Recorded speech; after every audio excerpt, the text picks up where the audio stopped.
Good morning, everyone, and thank you for joining us for the Returning Citizens Pre-Release Informational event. Today, we will be hearing from 5 presenters who will be conducting informational presentations to help familiarize you with the skills that you will need to be successful upon release.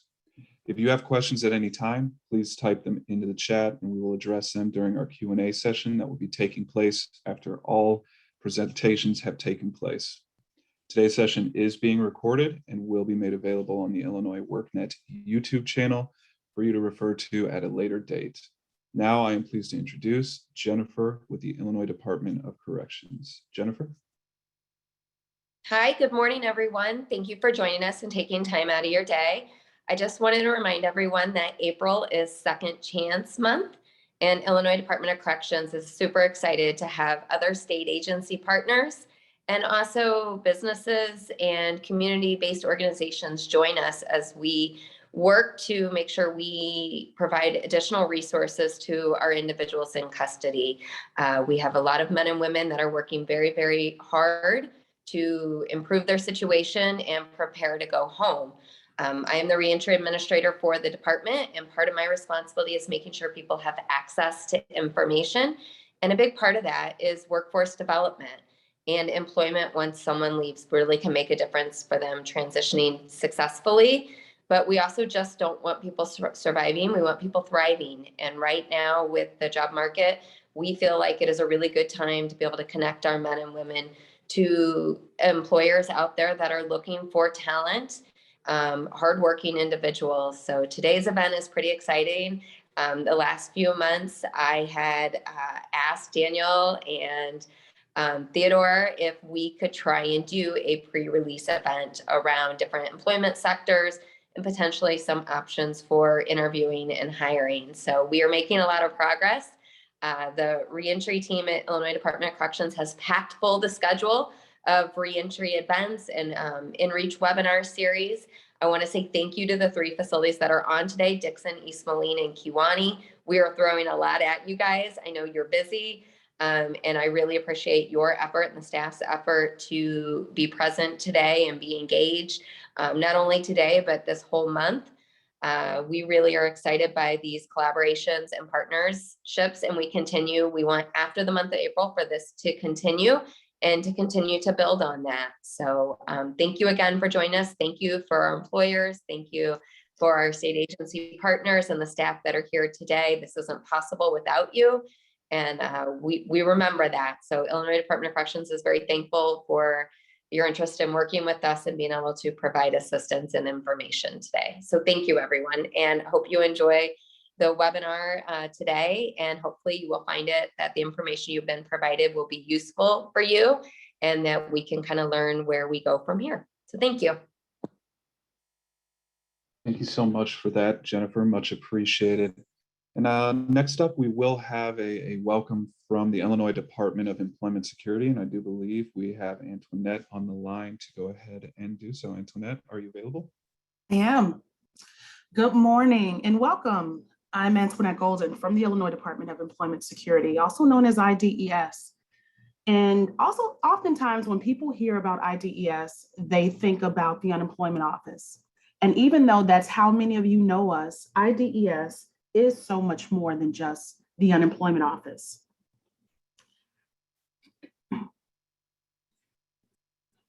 Today, we'll discuss the programs and services available for all job seekers, but specifically returning citizens. Daniel, the IDES slide.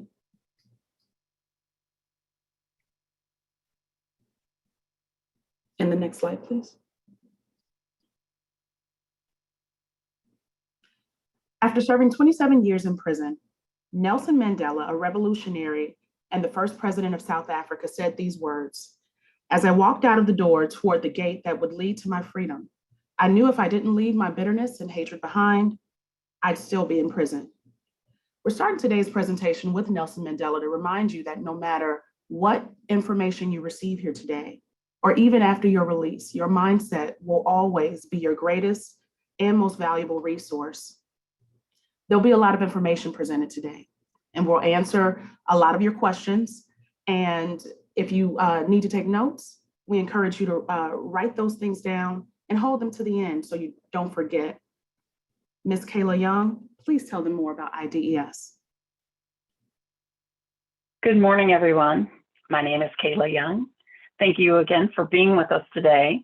I'm going to take some time to introduce some of the available services and resources that are available to you from the Illinois Department of Employment Security upon your release. Next slide, Daniel. Next slide. Thank you. As Ms. Golden stated, when people hear the Illinois Department of Employment Security, or IDES, their first thought is, that's where you go for your unemployment insurance. While it's true, we are the Illinois agency that provides unemployment insurance when people lose their job through no fault of their own, but we do so much more. IDES also generates labor market information, which includes reports on data like the unemployment rate in Illinois. But equally as important, we connect employers and job seekers through our employment services and Illinois Job Link, which I will speak more about in a moment. So whether you are looking for a short-term job or you're interested in finding long-term employment as part of your career path, IDES is here to help. And I will be focusing on the employment services today. Next slide, please. IDES has actively assisted returning citizens with employment assistance since the 1980s, and today we'll discuss some of the services offered. Next slide, please. IDES offers various workshops on multiple topics, including resume writing, interviewing, and networking, brushing up on employability skills, and recognizing how the skill set you already have can transfer to a new job or new career. And we help with the best ways to look for new jobs, including how to maximize the use of Illinois Job Link. Many of these workshops are available online. Next slide, please. Illinois Career Information Systems, or CIS, is a free website that is available to all Illinois residents. You can create an account and spend time learning about jobs and careers you've always wondered about. You can complete self-assessments to see what type of job you would enjoy if you are not certain of a career path. There are videos that explain almost 4,000 different types of jobs, what a person doing that job can expect in their day-to-day, what they make for wages, and how much training a person must have to be successful in that career. If you want to further your education, there are about 3,000 resources for financial aid on this website. There is even an entrepreneurial self-assessment to see if you have what it takes to own your own business. Next slide, please. IDES is a proud partner of the Workforce Innovation and Opportunity Act, or the WIOA program. The WIOA program provides employment assistance, education, and training.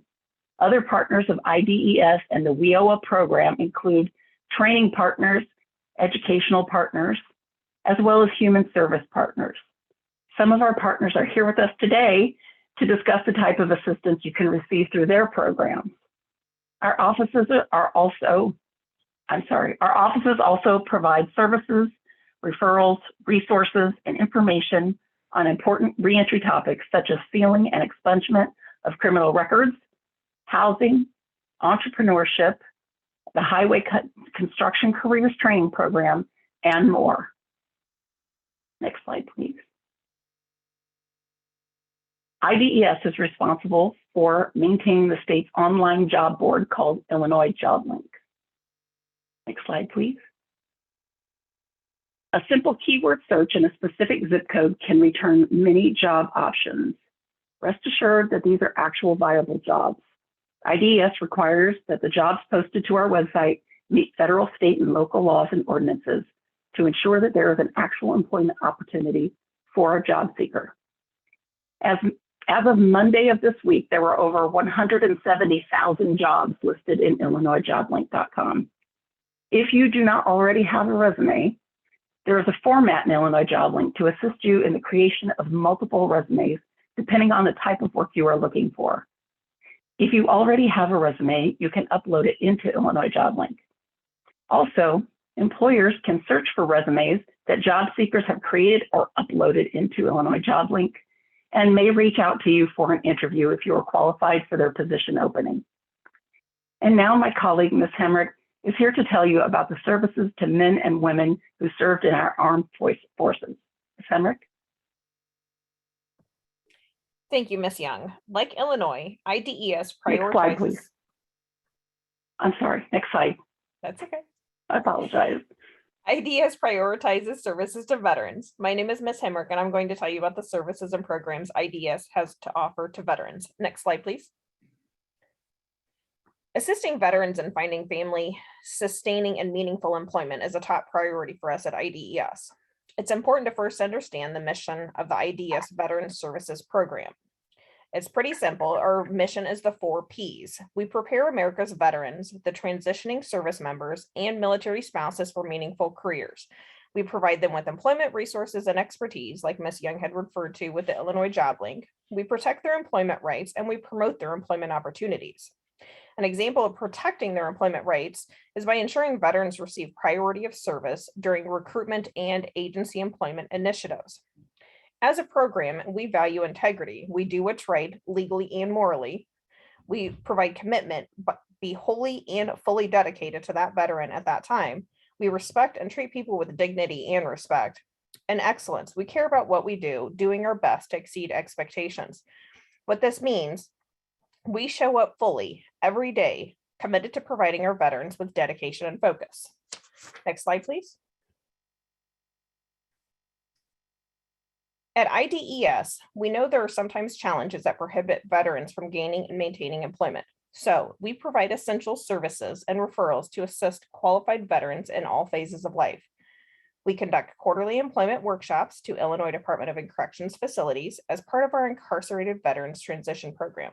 Our staff, many of whom are also veterans, make sure qualified veterans and their spouses have priority of service in any workforce program directly funded by the Department of Labor. They also provide individualized career services and case management to assess veterans' employment needs and barriers in employment assistance. IDES also provides employment assistance to other Department of Defense and Department of Labor vets, grantee funded to include the demobilization of Guard and Reserve components of the U.S. military, or better known as the Yellow Ribbon Program, the U.S. Department of Veterans Affairs, Veterans Readiness and Employment Program, and the U.S. Department of Labor, the Veterans Employment and Training Services, Homeless Veterans Reintegration Program, and Stand Down, Stand Ups, which are women vet focused. Next slide, please. For a veteran to qualify for services, he or she had to have served on active duty for a period of more than 180 days. Their discharge from active duty or release had to have been something other than a dishonorable discharge. Or they could be discharged or released from active duty because of a service-connected disability or a sole survivorship discharge. A member of a reserve component under an order to active duty or served on active duty during a period of war or in a campaign or expedition for which a campaign badge is authorized. Now I'm going to turn it back over to Ms. Young, but remember, if you or someone you know is a qualified veteran or someone who has questions, IDES has a host of services, resources, and referrals to assist with life's challenges. Ms. Young? Thank you. Next slide, please. One of the most difficult things to encounter when you're trying to move forward is employer bias. Employer bias is when an employer is hesitant to hire someone due to their background, age, zip code, etc. One of the ways that IDES addresses employer bias is by making the idea of a second chance more attractive to employers through incentives. Next slide, please. Here are the 2 employer incentive programs that IDES administers. Federal fidelity bonding is a business insurance policy that protects employers against employee dishonesty, theft, or embezzlement. The federal fidelity bond is a no-cost insurance coverage from $5,000 up to $25,000 that enables employers to hire job applicants considered to be at risk due to their past life experiences. The Work Opportunity Tax Credit, or the WOTC, is a federal program that provides tax savings to employers who hire people from multiple target groups, including veterans and ex-felons. Next slide, please. Two other incentives that IDES promotes to employers to assist returning citizens to gain employment are the Illinois Tax Credit for ex-felons and the Illinois Veterans Tax Credit. The Illinois Tax Credit for felons allows Illinois employers to hire someone within a year of release from an Illinois adult correctional facility to claim a credit of up to $600 per hire. And the Illinois Veteran Tax Credit allows Illinois employers to earn a state income tax credit of up to $1,200 annually for hiring veterans of Operation Desert Storm, Operation Enduring Freedom, or Operation Iraqi Freedom. Next slide, please. Now that you know about IDS services that you are able to access upon your release, reach out to us. Next slide, please. You can find a great deal of information provided today and even more online at www.ides.com. IDES is a proud part of the American Job Center system. As mentioned earlier, most people think of IDES as the unemployment office, but don't realize that there are so many other services and resources available at your local office through the American Job Center system. There are over 30 American Job Centers throughout Illinois and 18 IDES offices that should be able to provide you with information on almost everything that we've talked about today during our time together. However, if you don't live close to one of the American Job Centers, there are outposts in nearly every county. Presently, due to the COVID-19 pandemic, many IDES offices are open by appointment only. Next slide, please. IDES offices, as I said, are open by appointment only until further notice. In order to get a 1-hour appointment, you must call 217-558-0401 at least one day in advance. It is sometimes longer during busy times. I'm providing you this information so that you can access the resources we have talked about today. Presently, the offices listed on the slide are the only ones that are accepting in-person appointments at this time. Now I will turn it over to Ms. Golden. Next slide, please. I'd like to say thank you. And thank you for your attention. And as we move forward, we ask that you have your questions ready in our chat. And we also look forward to seeing you and hopefully seeing you in person in our offices soon. We can move forward with the next presentation. Thank you so much for that, Tony. And again, I'd like to give a huge thank you to the folks over at IDES who presented today. Obviously, Sharon, Tony, and Kayla as well. Next up, we will have Mr. Mark Lowman, who will have some additional resources that he will cover for you today. Mark, are you available to present? Good morning, everyone. I am Mark Lowman, speaking to you from Rock Island, Illinois.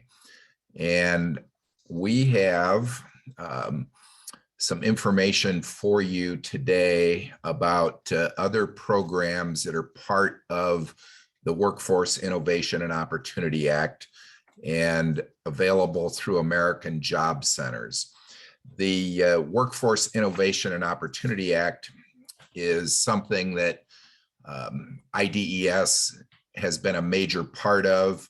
The workforce system in our country got started a little bit after World War I and ramped up dramatically during the Great Depression. The federal law under which we operate was signed into law by President Obama with huge bipartisan support from Congress. It is a very good system which provides programs and services throughout our nation. It is in every state and territory of the United States. We have, in addition to employment service and veterans programs and other programs through the Illinois Department of Employment Security, we have other core partners and core programs in every local area, supported by the core agencies at the state level, as well as core federal departments of government. The workforce development activities are something, and Daniel, if you could scroll down a little bit, just keep going until you get Illinois Department of Corrections at the top of the screen. I'm going to talk about how our system works in general for the public, and also it is something that is tied in closely with the Illinois Department of Corrections. Our core program locally is administered by Rock Island Tri-County Consortium, and that provides training services and employment services for adults, training and employment services for dislocated workers who are laid off from a company or any type of organization, whether it's government or not-for-profit or business. And then we also have youth workforce investment activities for in-school youth, but also for out-of-school youth. The training is something that is provided by scholarships, and it is available to people who are individuals in custody while they are at the Illinois Department of Corrections.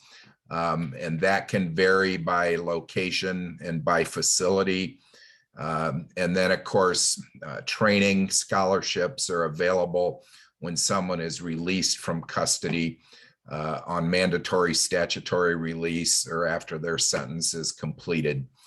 This type of training and post-training employment is something that is a collaboration with the employment service part of IDES. It is authorized under the federal law, and again, we have state partners as well as local partners, and this type of training is in some local areas, it is administered by local government, special districts or county government, and in other local areas, it is administered by not-for-profit corporations. And it is something that targets unemployed or underemployed individuals, people who are in poverty or are low income, and it is something that is monitored. We have performance responsibilities to make certain that we are successful. The second area that I'm going to talk about on this list, it shows up as Lakeland College, Blackhawk College in my local area, and the Illinois Department of Corrections. In the public arena, where we have public American job centers, there is in every local area a community college involved that provides adult education and literacy as a core program. And so it is intended to assist adults in improving their basic skills, when necessary, completing secondary education with high school equivalency or GED, and then either transitioning into employment or transitioning into post-secondary education. It also includes, as a required program, post-secondary career and technical education. So within the Illinois Department of Corrections, several of these programs are administered by IDOC. and IDOC does receive career and technical education funding. It helps people who are in custody with adult basic education when needed, or high school equivalency or GED. And then, of course, in our local area, at Kewanee Life Skills Reentry Center, helping with pre-vocational and reentry related life skills. In our local area of Rock Island, Henry, and Mercer counties, we also have a couple of institutions of higher education that are involved with us locally. The University of Illinois Extension helps us with connecting with economic development practitioners and businesses. And then Augustana College has a prison education program, or APEP, at the East Moline Correctional Center. So we are very engaged with throughout the state of Illinois with community colleges, as well as other types of colleges, both public and private. The next area, which again is a core program and is something that is required under the federal law, and that is vocational rehabilitation for individuals with disabilities, helping them to obtain employment. In Illinois, that is administered and conducted by professionals of the Illinois Department of Human Services, and specifically that is the Division of Rehabilitation Services. Again, this is a program that provides services by appointment to individuals in custody.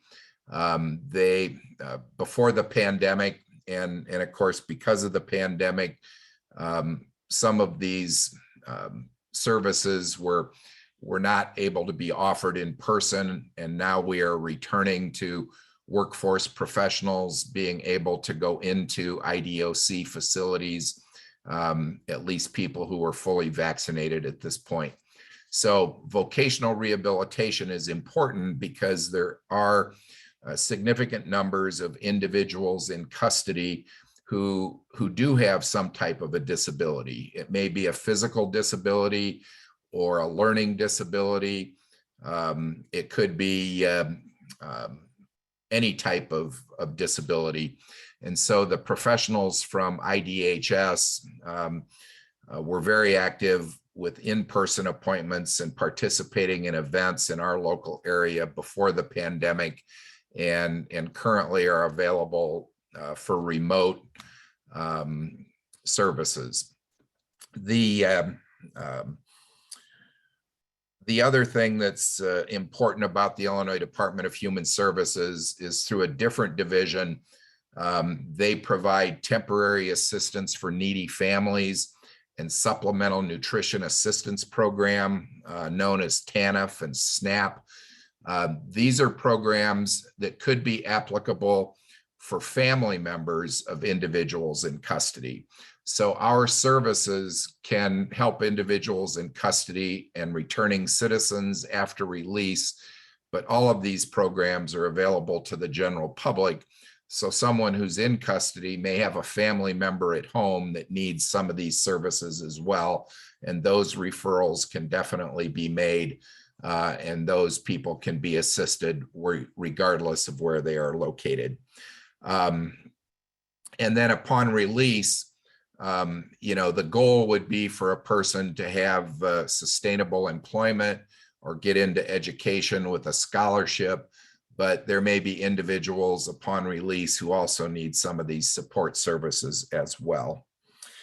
In addition to those core programs, those are the major core programs.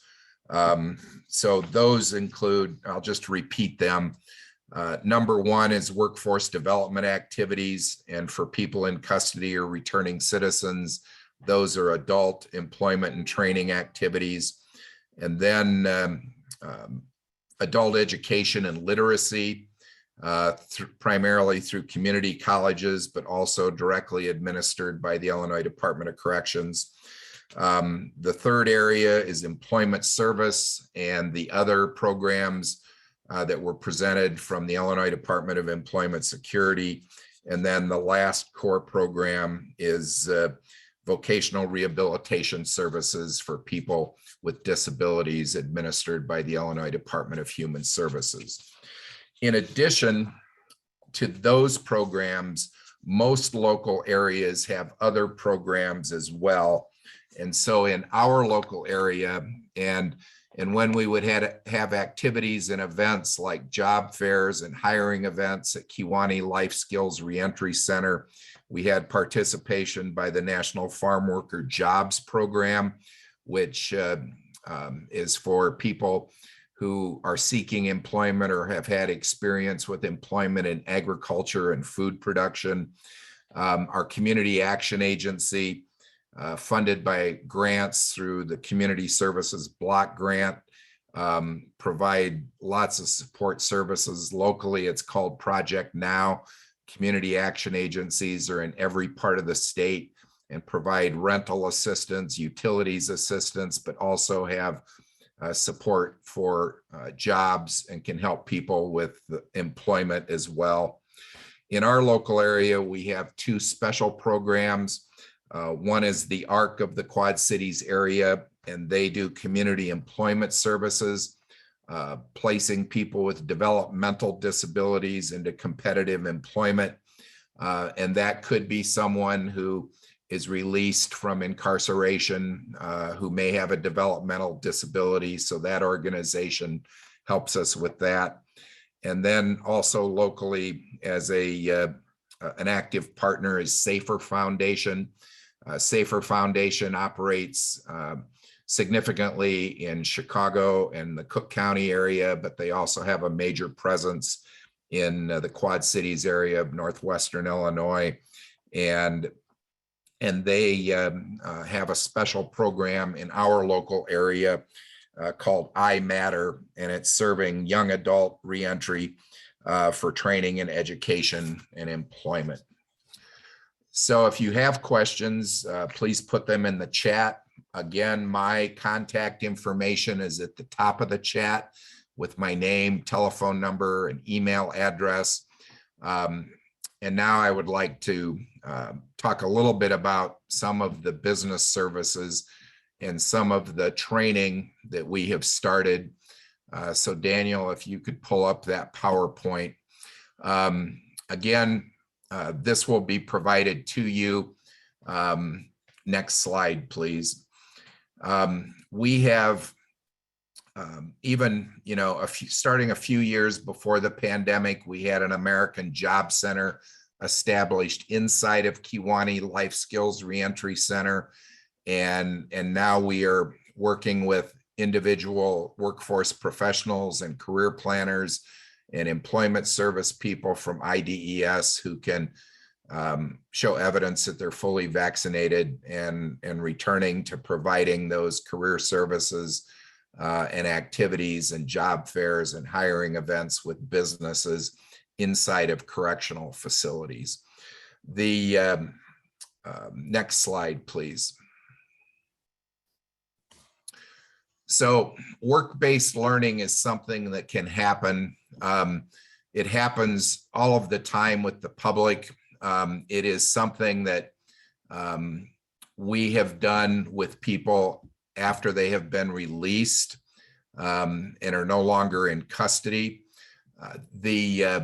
A basic level is on-the-job training, and it goes through these types of customized training, incumbent worker training for people who are already employed, apprenticeships, simple apprenticeships, as well as registered apprenticeships with the United States Department of Labor. And what we have just started in recent weeks is having an on-the-job training program that's a day release program. So individuals in custody who are eligible for day release, and we're doing this with Kewanee Life Skills Reentry Center, and a business that is across the street called Midwest Trailer Manufacturing.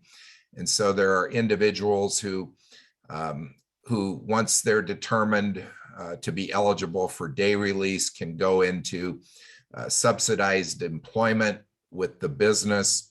The business has a long positive track record of hiring people who have been justice involved. And for the most part, that has been after release from incarceration. But in the current case, we are starting with individuals who are in custody and will work and receive on-the-job training during the day, and then return to their facility at the end of the work period. And it is with the supervision of Illinois Department of Corrections and with training provided by the business.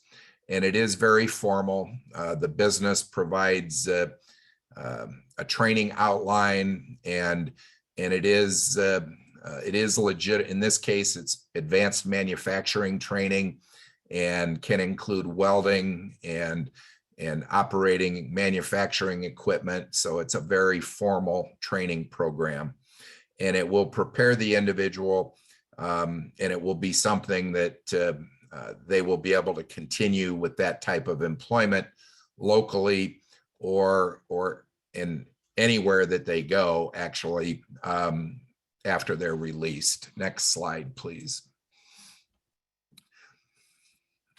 So incumbent worker training is something that I'm going to mention in passing. There are a lot of businesses today who already have employees who have been justice involved. And due to the pandemic, there's been a dramatic increase in businesses that would like to benefit from incumbent worker training. And again, this is a formal program. This is for businesses that already have employees and they need to upgrade skills. They need to become more competitive in their sector. They may have new equipment or new systems that require training. So this again is funded by our federal dollars and can help a business with that type of training. And we have, the good news is, as bad as the pandemic was and as strange as our economy is, we have a lot of employers who now are willing to hire people who have felony convictions, who have been incarcerated or have been justice involved in some way. And so we've had businesses visit, and this started before the pandemic, but it is ramped up during the pandemic.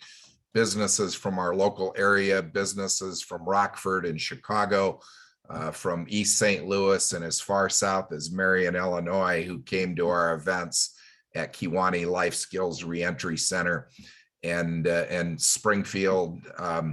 So there's businesses that realize that it can be a win-win situation, and that our system of employment service and training and vocational rehabilitation and adult education can really help not only the individual, but the business executives and managers and even owners of small business. Next slide, please. On-the-job training is what I talked about.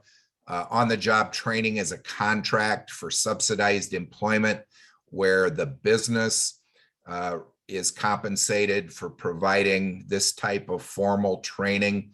And again, this is something that you will be provided. So I'm not going to read it to you or try to go over all this detail, but it's a way for a business to get a new employee who may not have all of the skills necessary to function as an employee of that business. And it can be demand occupations like manufacturing, information technology, healthcare, transportation, distribution, and logistics, just to name a few. It is not limited. I gave an example of manufacturing, but it's not limited to that. It can also be a for-profit business. It can be a governmental entity, or it could be a not-for-profit organization that uses this type of program. And the next slide, please.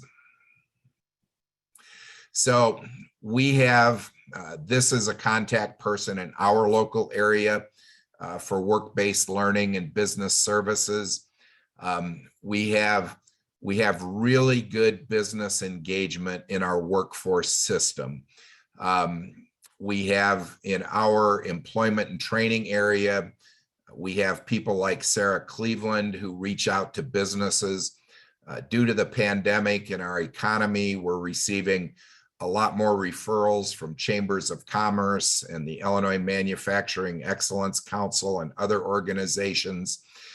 Community colleges engage with businesses and have business councils to help plan their curricula and how they're going to train people and educate people to get employment and go and help businesses.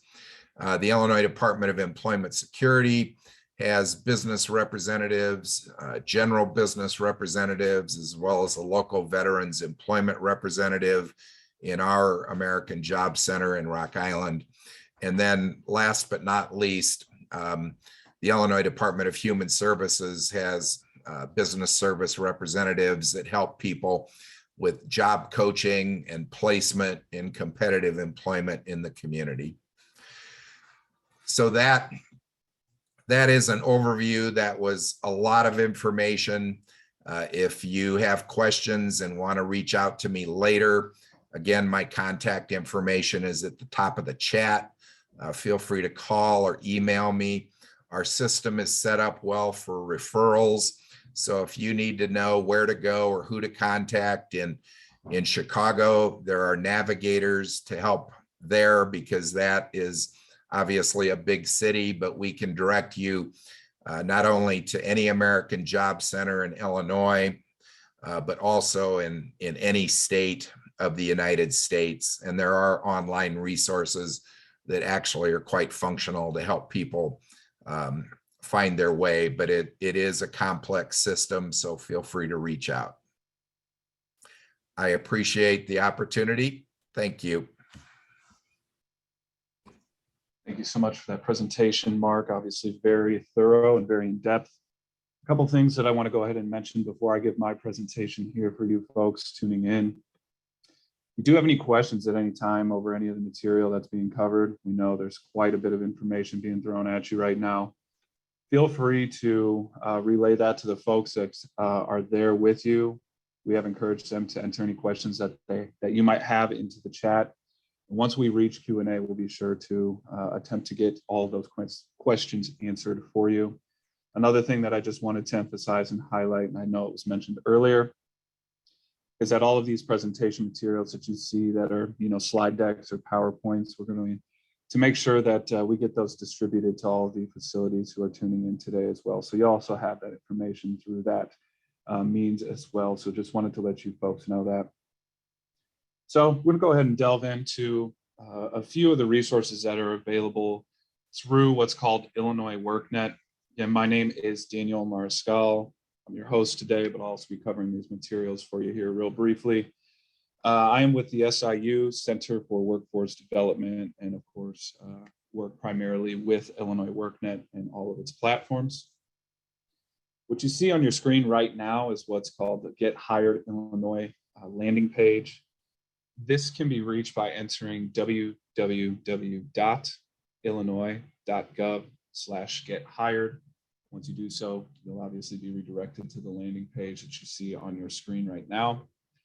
Again, the Get Hired Illinois website is a web portal that has been designed to connect workers with available job and career training opportunities that are available across the state of Illinois. So you'll see here, if we look mid-page, you'll see the various different tabs that are available for you to select here. I'm actually going to go ahead and show you what these are. So you'll see here, first tab is the job seekers. So if we navigate to that, you'd be redirected to the Illinois JobLink website. And I do believe JobLink was mentioned by the great folks over at IDES who already presented. Think of Illinois JobLink basically as a repository of all the current jobs that are open and available that have been submitted by employers to IDES. As you can see here, various search fields that you can use to kind of narrow down your job search that are available. So definitely encourage you folks to use this resource to help not only find a job, but one that might be kind of tailored to your specific interests or skill sets. Going back to the Get Hired Illinois webpage here, you'll see an employers tab as well. We can click on that. It leads us also to Illinois Job Link. Again, for any employers that might be tuning in, this would be relevant to you. Again, you are encouraged to create an account on Illinois Job Link where you can post your openings, save searches, look for resumes for folks that are qualified for the job that you have posted, receive email updates on new resumes that have been posted, so on and so forth. If we go back to our page here, kind of one of the big subsets of this Get Hired Illinois tool that was rolled out, and one that I'm quite involved with as the statewide coordinator that oversees it, is the virtual job fair tool. You'll see that here. We'll go ahead and navigate to that tab here. You'll see on Illinois WorkNet, we do have a section where we do have virtual job fairs available. So you can see employers can set up virtual job fair booths. We scroll down here. You can see a complete listing of all of the employers who have submitted a booth on Illinois WorkNet who have open positions that are available. We scroll back up here, you'll see you can also search virtual job fairs as well. And if you navigate down to this tab here, you'll be able to see a calendar that will actually have all of the events that are upcoming with Illinois WorkNet and all of our various state agency partners. So as you can see here, quite a few events on the calendar this month. And again, quite a few that'll be upcoming as well. And last but not least, you'll see online training opportunities here. You click on that, that'll redirect you again to Illinois WorkNet, and you'll see a training quick start guide here. Excuse me, lots of great resources that are on this page as well here. It'll have training options that are available to you from community college to WIOA approved training programs, as Mark just covered, and other public and private programs, as well as apprenticeship opportunities. I know we're going to have a presenter that'll be coming up here shortly that'll be covering some apprenticeship opportunities that might be available to you upon release. And then just a few other things that I'd like to redirect your attention to here. You'll see in this job seeker section on Get Hired, you also have options here to apply for UI or unemployment insurance. As you can see here, there's a tab for additional resources as well. And then a new COVID-19 employment recovery project that you can also take a look at as well. So again, a lot of great resources that are covered on the Get Hired Illinois website. Again, that can be found by typing into your search engine, www.illinois.gov/gethired. So now we're going to go ahead and pivot to the second point of my, or part, excuse me, of my presentation here. You'll see on the screen something that's real important as well that we want to make sure that we covered with you folks today. And that is the Returning Citizens Guide that's on Illinois WorkNet. Again, just kind of giving you kind of a brief overview of what this page has to offer here. Just want to let you know that all of the resources that are on Illinois WorkNet are free to use for job seekers, and will also remain accessible, excuse me, through the Get Hired Illinois page. On the Returning Citizens Guide, again, which you can access through the WorkNet homepage, if you click the menu and select Updates and Help, there will be an option to click the Returning Citizens Guide, and you'll be redirected to the page that you see right up on your screen right now. You'll also see the URL above that as well. And again, this information will be distributed to you at a later date for you to be able to have moving forward as well. Again, that link will take you to the guide, and you can navigate through the guide by selecting the arrows of the drop-down menu. Between the arrows, you'll see each slide after the first will take you to an article about a respective topic. If you look off to the right-hand side in that screenshot there.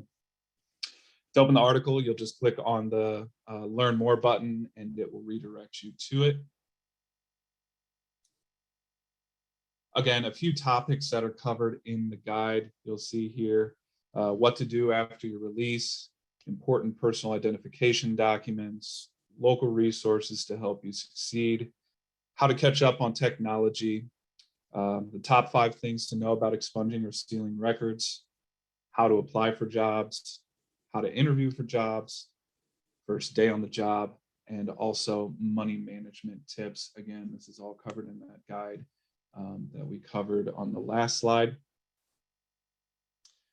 And again, a few other things as well that are covered. You'll see here. We won't be exhaustive with this and name every single one of them, but you can see different topics that are covered as well. What to do after your release. You can see transportation, housing, and food. Local resources to help you succeed. Again, a lot of the resources that were covered by our partner agencies at IDES and DHS and the various workNet centers that you've already heard from today. Housing assistance and programs, SNAP, food banks, things of that nature. And then of course, as Mark covered in depth, some of the educational programs that are available to you upon release. Again, lots of great information that's covered on there. We won't go into all of them now for the sake of time, but it is all covered obviously in a comprehensive manner on the Illinois WorkNet page. I do believe our last slide here, you'll see, just want to cover real quick. At the end of each of those articles that we just listed are resources that are listed and linked to for your reference. We do highly encourage you to take a look at those resources because when it gets on to Illinois WorkNet, it's intended to be just a brief snapshot, essentially, of the topic that's covered. But obviously, if you look at the resources that are linked to those, it's going to go a lot more in depth for you. So definitely encourage you to take a look at those resources and the reference links that are there as well to get a little bit more information about any of the topics that are covered there as well. Again, just a few last points here before we move to our next presenter. On Illinois WorkNet, we do have a search engine or feature where you can find American job centers that are open and available to you and how to find those using, again, that search engine, which is called Service Finder on Illinois WorkNet.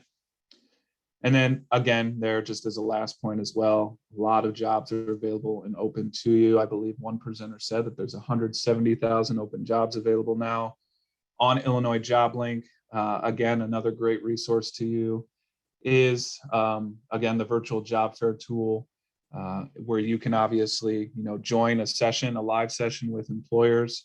We even have the option now for you to be able to meet with them, ask questions that you have, kind of develop a relationship or build a rapport with those folks, and hopefully land an interview with the employer of your choosing. So with that, that'll conclude my portion of the presentation, but we'll keep things moving right along here. I do believe the next presenter that we have up will be covering the construction trades. And I think we have Mr. Anthony Green on the line to be able to do so. Anthony, are you available to present? I am available. Thank you. You can start from the beginning of the slide. That's not the beginning. My apologies, Anthony. Okay. That's the first slide that I do have in the deck. It is? Okay, let me see Yes. the second slide.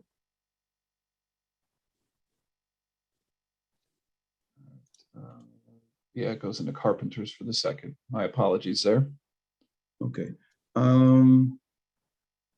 Actually, there was quite a few other slides prior to that, so it's kind of throwing me off a little bit because, okay, we'll take it a step at a time. All right, first of all, my name is Anthony Green. I'm the recruiter as well as the community engagement coordinator at Hire 360. What I plan to do today on some of the slides is to give you a little bit more information about the construction trades, as well as to tell you a little bit about Hire 360. I will start by saying okay, there we go. So I'll backtrack, there you go. Thank you, Dan. All right, so let me start off by saying, first of all, thank you for allowing me to make this presentation today. I want you to pay attention to some of the slides because my whole objective today for you is for you to find out a little bit more about the construction industry and a little bit about Hire 360. Now, I actually welcome you all to engage with me. What makes a great presentation is the engagement. So I'm going to ask that if you do have questions, go ahead and put them in the chat. And Daniel, I'll take those questions right away. If there's questions that comes up, I'll be glad to answer, because sometimes, believe it or not, when you wait to the end of the presentation, you'll forget your question. And so if you're like me, sometimes you might forget. So my name is Anthony Green. Welcome. And thank you again. I give God the glory for us to be able to come together with a presentation. I always give God the glory for that. So this is my presentation. It's an information session for the Illinois Department of Employment and Security. You might see some icons down there. Those are just some of the partners that we partner with. And again, my whole objective today is for you to learn a little bit more about the construction industry and the trades. Please put your questions in the chat. I would take those questions right away, because that's just what makes the presentation a little bit more, to me, more powerful, so I can answer your questions right away. Next slide, please. Okay, so here's our mission statement. So we want to expand employment opportunities through recruiting, training, and placement assistance. We want to connect area youth, the underrepresented populations, and local residents with job inspiration and opportunities. Now, who are the underrepresented populations? Well, the underrepresented populations are us. It's the people who are unemployed, the people who don't make that much money, and people of color. We're talking about women, and even yourselves, the returning citizens. These are the underrepresented populations we want to get into the construction trades. Now, ours, we are based on 4 pillars of things that we really concentrate on at Hire 360. Is the 4 pillars. We want to prepare work-ready adults.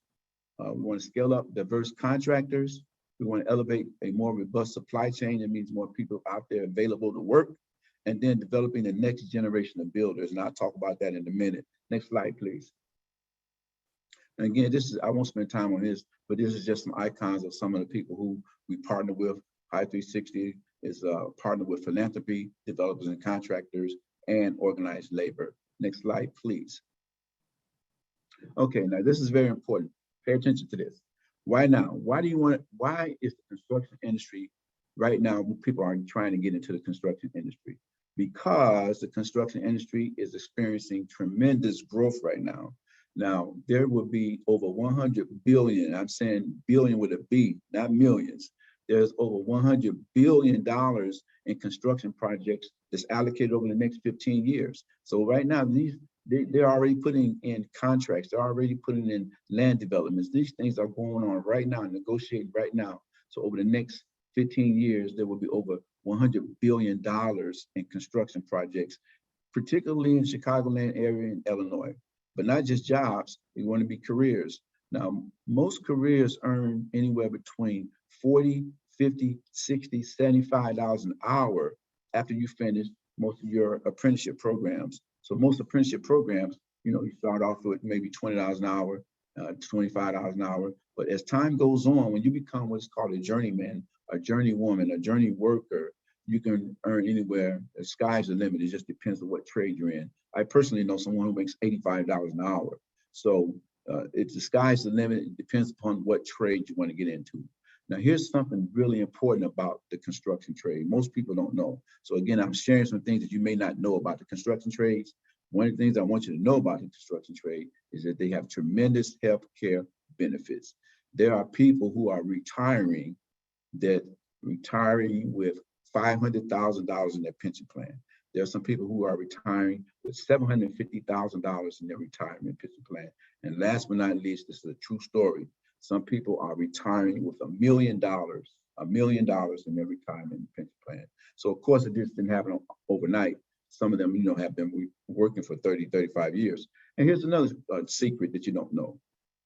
A lot of people are going to be retiring from the construction trade. So we're talking about 15 years from now. A lot of people are going to be retiring from 15 years from now. 10 years from now, people are going to be retiring. So what that means there's going to be a lot of room openings for more workers in this construction trade. People are retiring, and so they're going to need more people to fill that spot.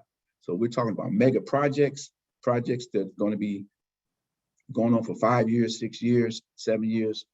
That's why they're going to be needing more workers. So please keep that in mind. So historically, the underrepresented groups are positioned to seize on these opportunities. Thank you. Next slide, please. So how do you start a career in construction? To work on a union job site, you must be a union member. So I want to kind of pause on that real fast, because you can be a carpenter, you can be a pipe fitter, you can be something that you already know how to do that you might be real good in. But here's something you need to know. You just can't walk up on a job site and say, hey, Mr. Anthony or Mr. X, I'm a carpenter, can you hire me? And usually the answer is probably going to be no, because most union job sites, you have to be a union member, and we'll talk about that shortly. Most union members start by joining an apprenticeship program. So that's how it all starts. If you want to be a union, work in a union, you probably hear that a lot. The person got a union card or they're a union member. Well, they become a union member first by being an apprentice. And how do you get an apprentice? First, you got to start off as an apprentice. So here's something I didn't know when I first got into this business. There are over 30 different types of apprenticeship programs, each with their own trade, associated skills, and application process. So when I was a young man, I used to see somebody with a construction hat and a bulldozer, and that's all I knew about construction. But there are over 30, 35 different types of trades in the construction business. And this is why it's important for you all to know the different availabilities in construction. We at Hire 360, we want to help you pick a pathway. Once again, I'll pause. If there's any questions, please put them in the chat. I'll be glad to just stop and elaborate on your question. Next slide, please. Okay, so we're going to have a couple of pictures here, and I want you to put in your mind where you think some of these trades are.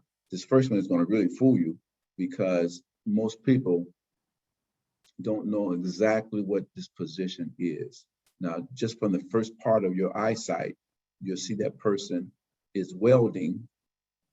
He or she is welding, but that particular job with that big, gigantic pipe that he's doing, that position is called a boiler maker, a boiler maker. So again, it's not a welder, a boiler maker. He is welding, she is welding, but that job opportunity right there is called a boiler maker. Next slide, please. Okay, so here's a couple of slides that, again, I'll give you a chance to just think of what do you think it is first before I tell you. So on your left, you have what's called sheet metal, a sheet metal person or sheet metal industry. Okay, they operate on sheet metal. On your right, that is a tile fitter, or it can be a concrete layer, a brick layer, tile fitter or brick layer. So on your left is a sheet metal person. On your right is a brick layer or tile layer. Next slide, please. So here's a couple of slides. We'll just go around. On the first one, you can almost imagine that's a carpenter, or they're doing carpentry work. Now here's the one in the middle, again, that they're doing, that person is a welder. You can see the difference on the big size pipes from that first one that you saw, that first picture that you saw. You can see the difference, the enormous difference in the pipe size. And on your right over there, that's called a heat and frost insulator, or they also work with HVAC. So I want to also just briefly tell you all the importance of all these different types of trades. Every trade is important. Every trade is important because you're building a building, you're building a facility. Each person, each thing has a very, very important role. Now that person on your right over there, this young lady, who is a heat and frost insulator, they insulate pipes. Now that just sounds kind of like, okay, they just insulate pipes. But put this in your mind. If you can think about the Sears Tower, if you can think about all the tall buildings in the world, even the facility that you're at right now, just think if they didn't have insulation on those pipes, and when the wintertime comes, all those pipes burst, all those pipes freeze. Can you imagine just the devastation it would be downtown if all those pipes at the Sears Tower, now called the Willis Tower, if all those pipes burst in the wintertime because they didn't have insulation? So that person's job is really, really important. And last, at the bottom part, that's a roofer. One thing that you may see about that roofer is that they have a brace, they have a harness. So one thing that you have to understand about any construction trade, that you have to have safety first. I'll take any questions if there's any questions. Okay, next slide, please. the utility electricians IBEW Local 9. So that stands for Illinois Brother of Electrical Workers, Illinois Brotherhood of Electrical Workers Local 9, also known as outdoor electricians. Utilities, they work on, sometimes you see if the transformers in your neighborhood, sometimes if there's a blackout, well, these are the people who go up there and, fix it. They work on outside lines, utility, municipal lines, electrical hookups, and repairing streetlights. So these are the utility electricians Local 9. They do that. As again, the main thing they do is work on transformers and electrical lines. Now, many of them, they work on heights. You have to be up there. And that's another thing about the construction industry that I'll share with you. Many of those jobs, you really can't be afraid of heights. You can't be afraid of heights if you're going to work in the construction industry, because you're pretty much going to have to either be in what is called like a boom lift, or you may have to walk up 30 flights of stairs, or in that gentleman's case, he was on the roof, looked like he was on about the 70th floor. Now, of course, everybody can't do that. And so you have to kind of realize, what you're afraid of and what you're not afraid of, what you can do and what you can't do. So technically everybody can't be getting construction because of just things we just got through saying. You got to be able to work at heights, and sometimes you got to be able to work in small cramped spaces. Like if a person is claustrophobic, then that person cannot work in cramped areas. So that's just some, again, little insights about other things about the construction industry. So apprentices, they usually start with underground lines, digging ditches. So when you first start doing a job like that, utility electricians, a first year person, they might do strictly work on all of the easy stuff, like dig ditches for them. It's daily travel, often in a boom lift. There we go, we talk about boom lifts, company trucks. You must have a commercial driver's license, a CDLA. And that's kind of important too. If you do, or if you're fortunate enough to get a commercial driver's license, commercial driver's license, that it goes a long way in the construction business. That goes a really long way, because no matter what trade you're in, every trade needs a construction driver. Every trade needs somebody to drive the truck. So that'll be something to take a look at, as far as a career opportunity. If you can concentrate on getting what is called a commercial driver's license, okay? Next section, please. Next slide. I'm going to check the chat. I thought I saw a question. Okay, the question was, are there age requirements for these general positions? Thank you, great question. To work in the industry, in the construction trades, you have to be at least a minimum 18. So you can fill out an application at 17, but in order to get into the trades, you have to be 18 years or older. So, and I have a slide that shows that. So you have to be 18. So thank you for the question. Heat and frost insulators. So here's a description of what they do. They install installation on mechanical piping, HVAC system. So if you don't know what HVAC stands for, that stands for heating, ventilation, and air conditioning. So you'll probably hear that bounced around a couple of times. HVAC, heating, ventilation, and air conditioning systems, sometimes called electrical systems.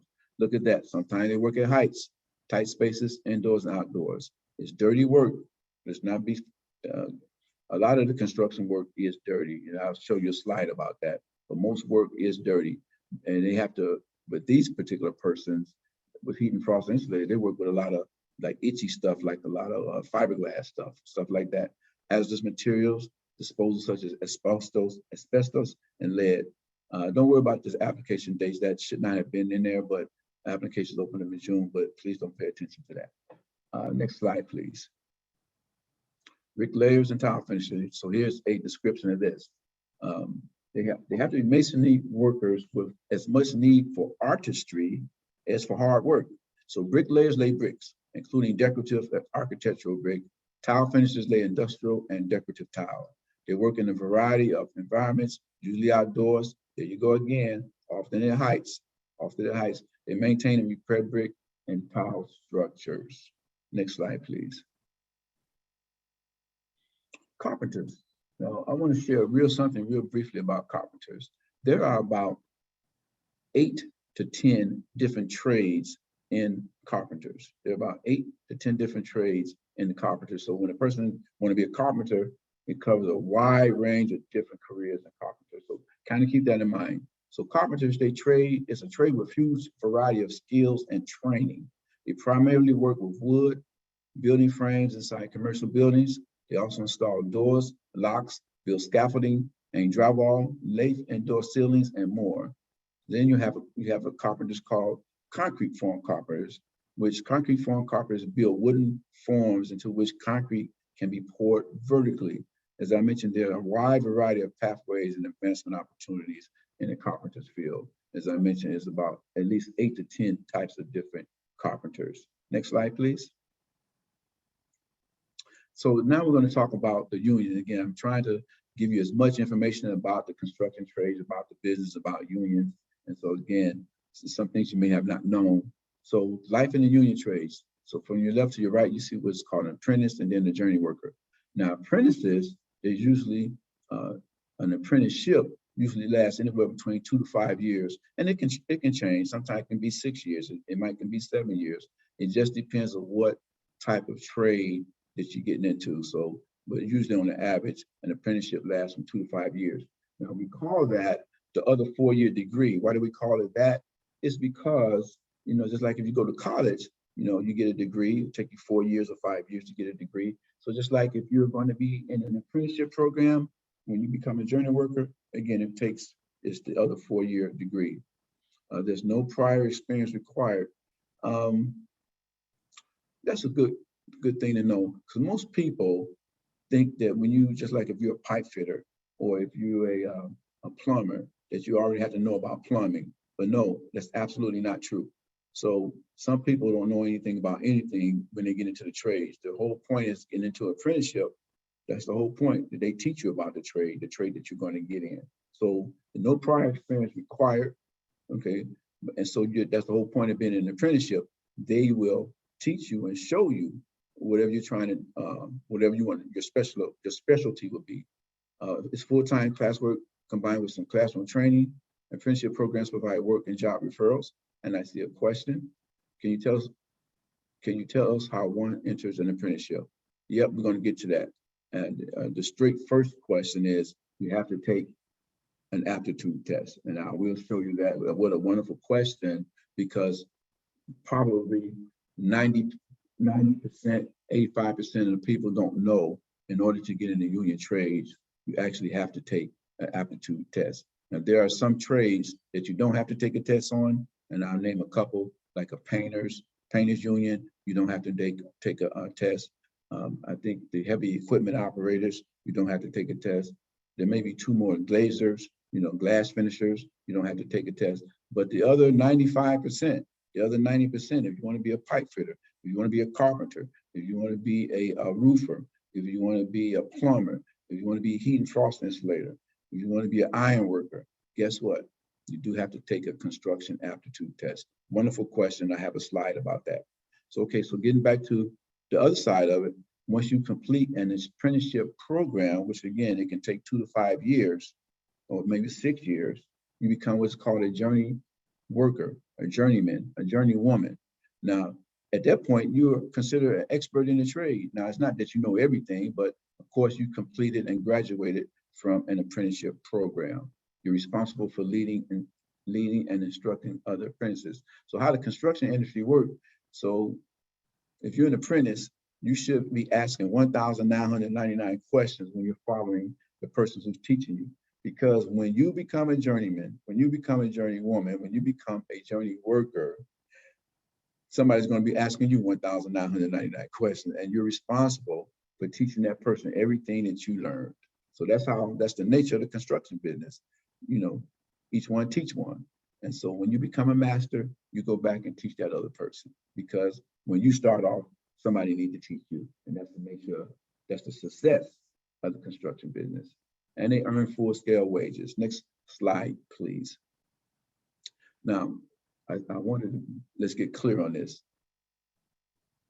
The construction business, it ain't cute, it ain't pretty.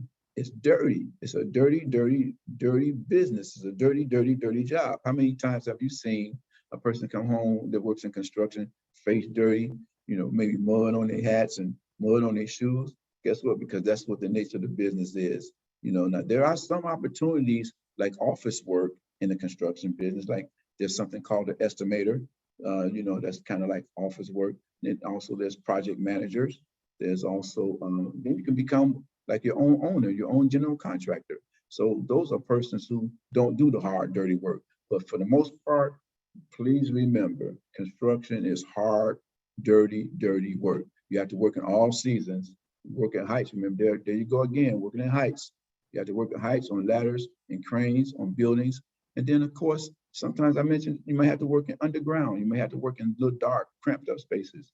We generally let people know right off the top, if you are afraid of heights, then you're probably not going to make it in the construction business. If you're afraid of claustrophobia, you're probably not going to make it in the construction business, because your manager, your foreman, your boss may tell you to go down there under the ground, I need this. Or your boss and your foreman may tell you, go up there on that 30-foot ladder, I need this.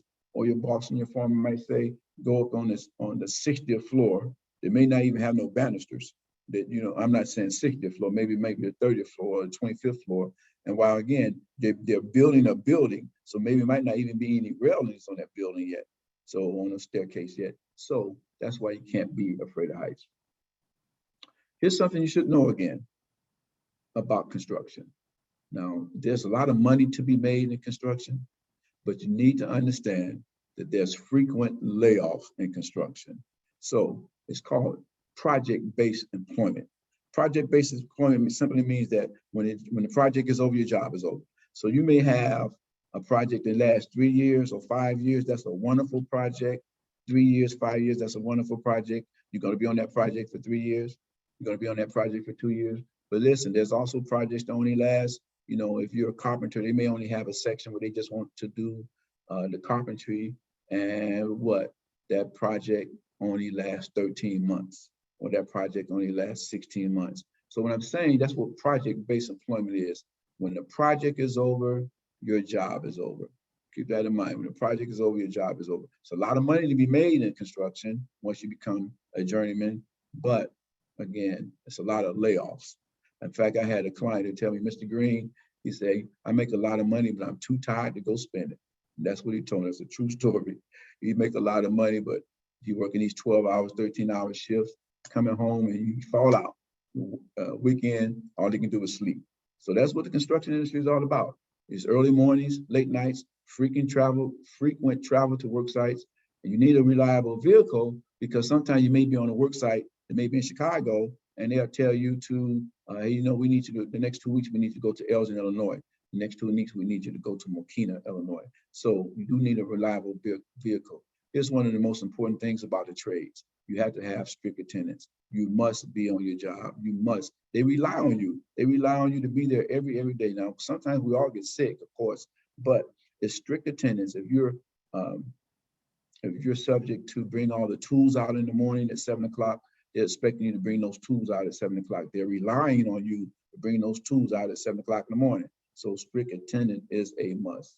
And that's how you get raises. That's how you get promotion. That's how you get you know, your hourly wages, because they see that you are such a wonderful, hard, dedicated, reliable worker. And that's where your pay increases come in at. Next slide, please. So here's some of the basic requirements. Just to go back to the question you said earlier. These are the basic requirements to get in construction. You have to be 18 years or older. You have to have a driver's license. You have to have a high school diploma or GED or transcripts. Okay. Proof that you are legally authorized to work in the United States with a birth certificate or passport or nationalization permanent resident card. Now, if you do not have these things, this is a good time to start working on and start putting some in motion that you're going to get these things when you're released, or if right now, if you are out, these are the times right now to start putting these things in motion. 18-year-old, you have to be 18-year-old, you have to have a driver's license, high school diploma, GED, or transcripts. These are things that you can start putting in motion right now. You have to have a social security card. Once again, if you don't have a social security card, this is a good time to start thinking, you know, put some plans together to get myself a social security card. Application fee. This application fee means that generally when it goes back to the test, again, the pipe fitters, if the pipe fitters are taking a test, then the application fee is $25, anywhere to $50. So every trade does have an application process that you have to at least fill out. And those application fees usually are anywhere between $25 to $50.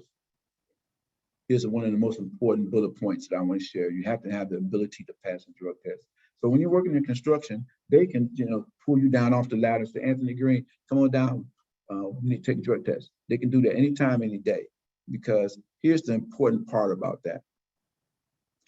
If a person has an accident on the construction site and they found out that he or she had drugs, that means that the builder, the contractor, the developer, everybody can get sued millions and millions of dollars. And so that can put a hold on the project. And then listen, that means the insurance goes up. So if they had an accident and then they find out the person had drugs in their system, then their insurance will go up.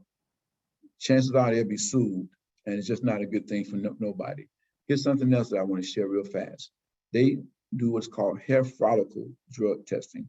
Hair follicle drug testing means they take a piece of hair out of your head or mustache, or wherever they can find hair. And so they test you on that. The thing about the hair follicle drug testing is that it can indicate if you had drugs in your system anywhere between 3 months to 6 months. And that's the true story. And so that's why they do the hair follicle drug test. So in conclusion with that, if you're going to get in this construction game, you really have to be clean. You cannot use drugs.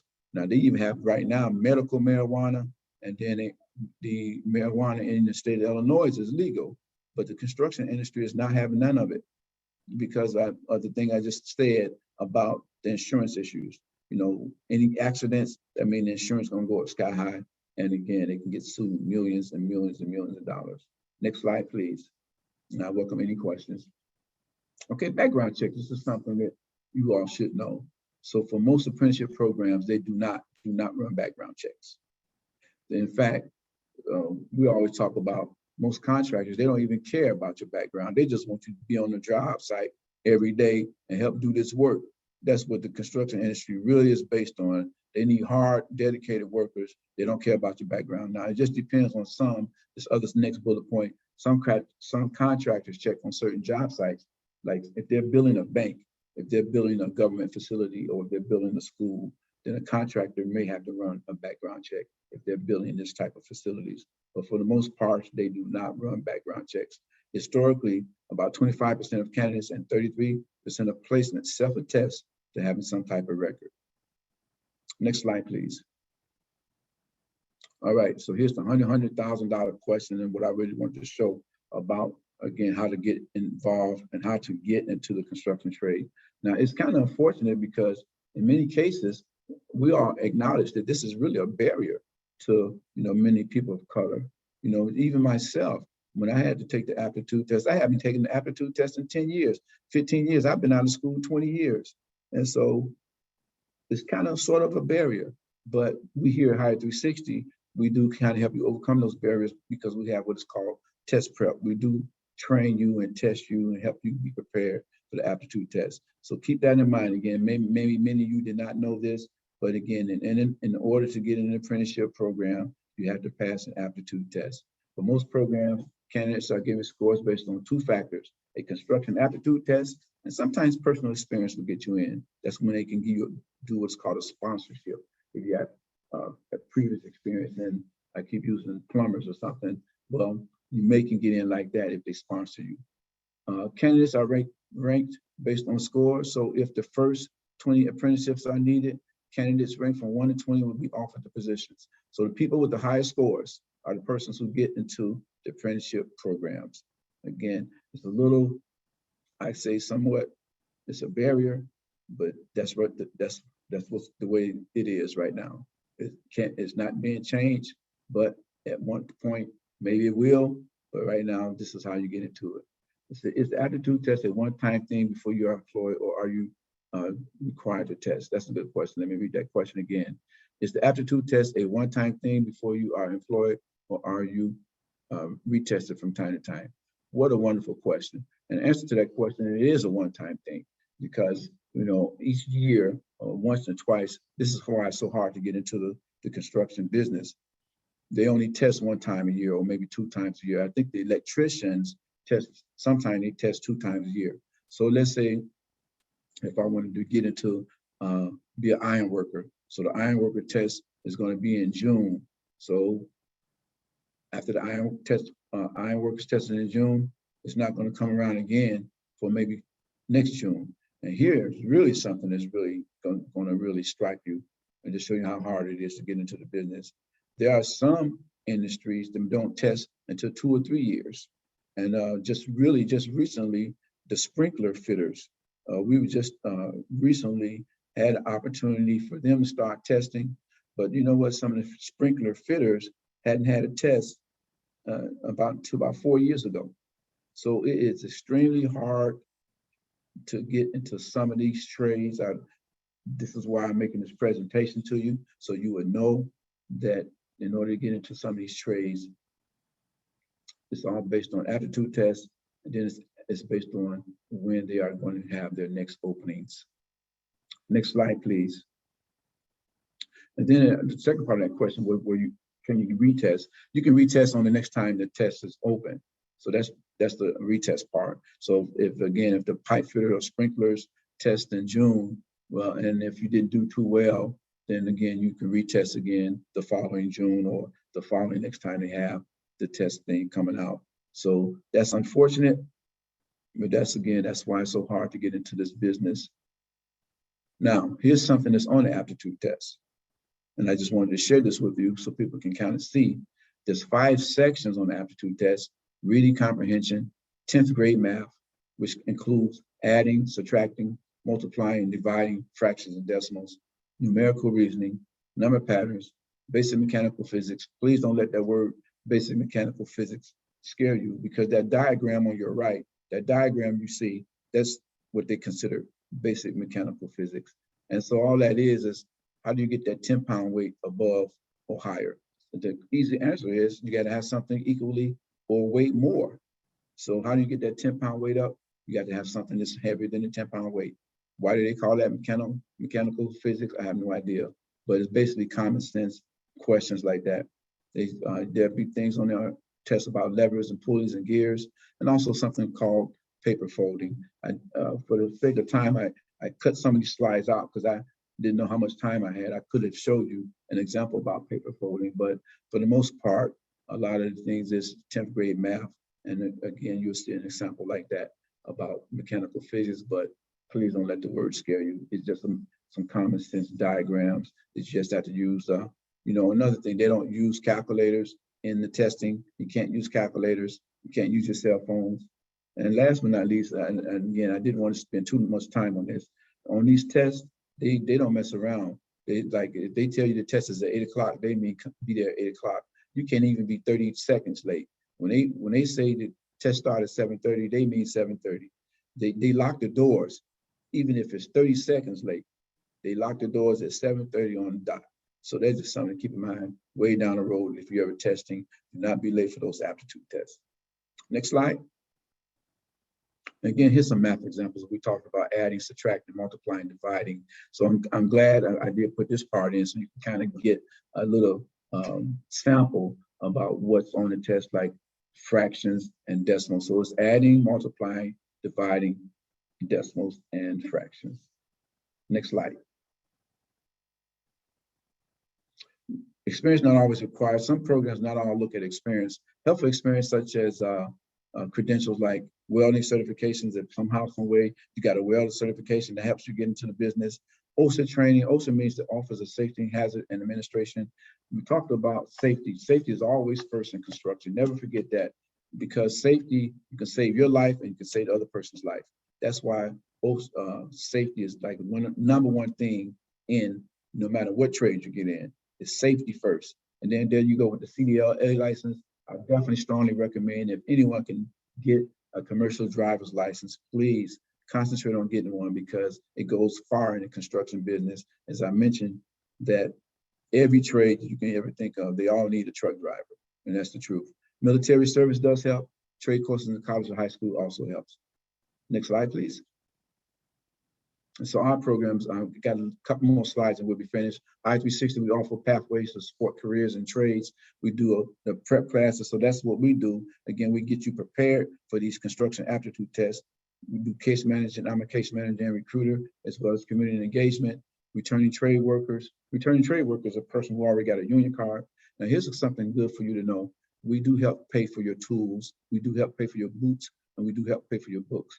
I recently, one of my clients, we just reimbursed him $700 on tools that he had to spend, but we reimbursed him the $700 that he had to spend. Job readiness, we do resume building and provide job information to candidates. Next slide, please. So here's our process, and as we conclude, just say John XX and the hiring 360 process, he has to go complete, or she has to complete an assessment of Hire 360 by going to our website. Candidates will be invited to a virtual orientation. They learn about the apprenticeship opportunities. They take practice aptitude tests. Like I said, we help you with the test. You work with a one-on-one. We give you one-on-one attention so you can help develop your skills, aptitude tests, career planning, resume writing, interview prep, information about mentorship programs. One thing I want to say real fast about interviewing, it's really important that you capture the skills of interviewing, because that's the time to brag on yourself. You know what? Your resume gets you the job, but you are responsible for getting the job. So please remember that if we never talk again. Your resume gets you the interview, but your interview, you are responsible for getting the job. So we do that and make sure that we try to prep people and show them some of the good parts of the trades about interviewing, information about mentorship programs, and then we ask people to start applying. Next slide, and this should conclude. So and this is a true worker, one of our workers who was in our program. We call him just John XX. He applied for the IBEW Local 9. He passed the aptitude test. He took the physical. He started training with IBEW Local 9. Now he started off, again, most apprenticeships, when you first get in, they start off at $20, $21, $22 an hour. But each year you get raises each year, only if you're worthy of it, only if you're a hard, dedicated worker, if they see that you're working. In 5 years, that's where you can get the money. That's when you get your journeyman's certificate. That's where you make the $50 an hour, the $40 an hour, the $60 an hour. And again, I know someone that makes $85 an hour. So that's when you finish that program. There's a great, great future. Maybe that's why it's so hard to get into the business, because they know that once you get in, that you can stay in.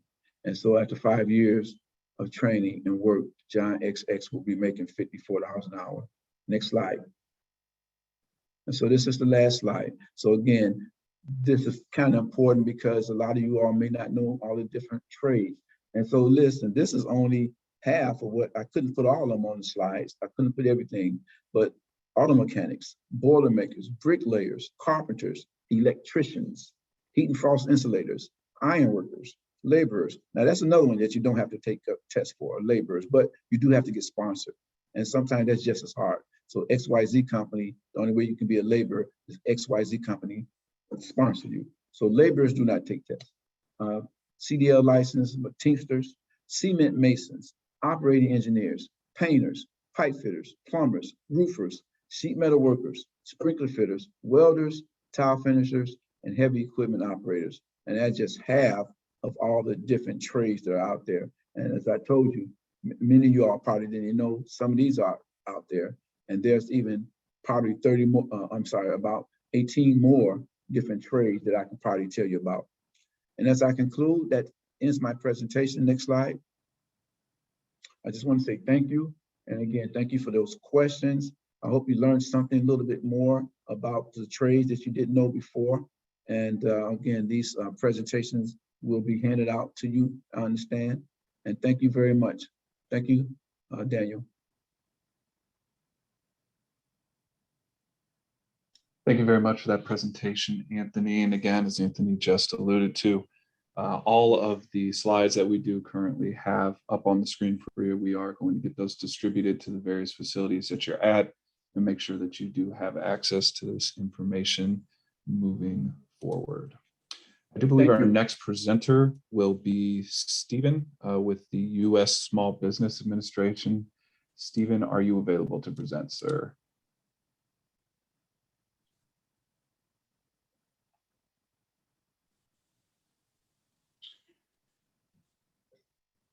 And Stephen, one more time. I see that you're on the call, but you need to be sure to unmute yourself in order to be able to present.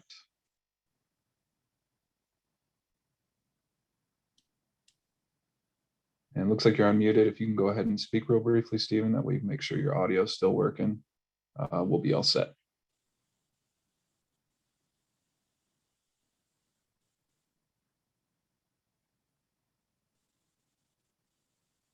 And you may, the only other thing that I can think of, Stephen, because you're still not coming through, is if you move your cursor on the screen, if you go over to the microphone icon, there should be a little caret or arrow, whatever you'd like to call it.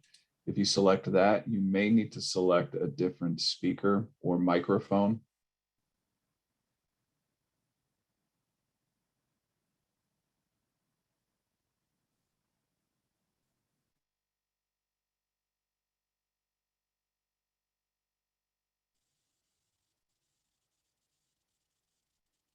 And if all else fails, Stephen, you can also call in as well.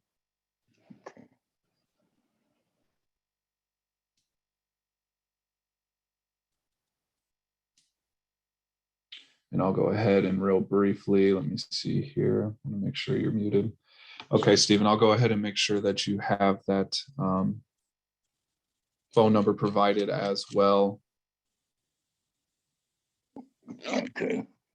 I have There to you call go. in then, right? Nope, you're good, Stephen. Okay. I can hear you now. All right. Okay. All right. Okay. Well, first of all, I want to thank all of you very much for inviting me to make a presentation and a little opportunity to talk about who the SBA is and what we do to help grow the economy and expand opportunities. This quick statistic we'll begin with was that last year, according to the Department of Labor Statistics, Bureau of Labor Statistics, 53% of the civilian workforce of the state of Illinois was employed by businesses that under the SBA program qualified as being small businesses. So you can see small businesses offer a great opportunity either to start a career or to grow a career. Next slide, please. And we're going to talk about some of the general programs and services that the Small Business Administration offers to help businesses get started. Again, thank you. Okay. About the Small Business Administration, to get a little background, we're an agency of the federal government that was established in the 1950s. And we $30 billion worth of financing guaranteed and 1 million clients through the United States during the last pre-pandemic fiscal year, which we covered the fiscal year 2019. Major area I want to concentrate on this morning is the 3 areas of assistance that the Small Business Administration provides. Counseling and training, which is our training programs, which in terms of number of businesses served and number of jobs created is the largest program within the SBA. On the average here in the state of Illinois, we service over 20,000 businesses a year come to the SBA through our counseling and training programs. Capital access. This involves programs of loan guarantees. The Small Business Administration, I'll a little bit on this later, does not make loans to start businesses. We guarantee loans that are made by banks. And one of the major criteria for a bank to access the SBA program is that the individual business owner and business operators must have good credit. That's a non-negotiable item in terms of getting into the SBA capital access program. The third area is contracting, and what that involves is Mr. Green was talking about the construction business. A lot of small businesses are in the construction business. They're in a lot of other businesses like IT businesses, general services businesses, and the federal laws require that federal agencies make a good faith effort to award contracts to small businesses. And there's a set of regulations for that. And what the Sba Contracting Program does is provide free training to any business that's been established for a minimum of 2 years and wants to get into either the federal marketplace or the state of Illinois marketplace. So that's, again, it's a training program to work with established businesses that want to get into the federal and state marketplace. Next slide, please. The first of our counseling programs is SCORE. SCORE is an acronym for the Service Corps of Retired Executives. We have 6 chapters here in Illinois. This is a volunteer business association. They will work with folks to go over your idea of a business, help you work with it. They have counselors because it's a volunteer organization. Their services are free of charge. And again, they're accessible to anybody. We have a list of the counseling locations of the various SCORE chapters is on the Sba website, and you could go there and get information about where the nearest SCORE counselors are. Now, the one thing I will say is that during the pandemic, they're doing all of their work either online or by telephone. They're not doing any counseling in person. Prior to the pandemic, their normal practice was the 6 chapters had approximately 50 locations scattered around the state, and they could work with you from these various locations, primarily at local libraries and chambers of commerce.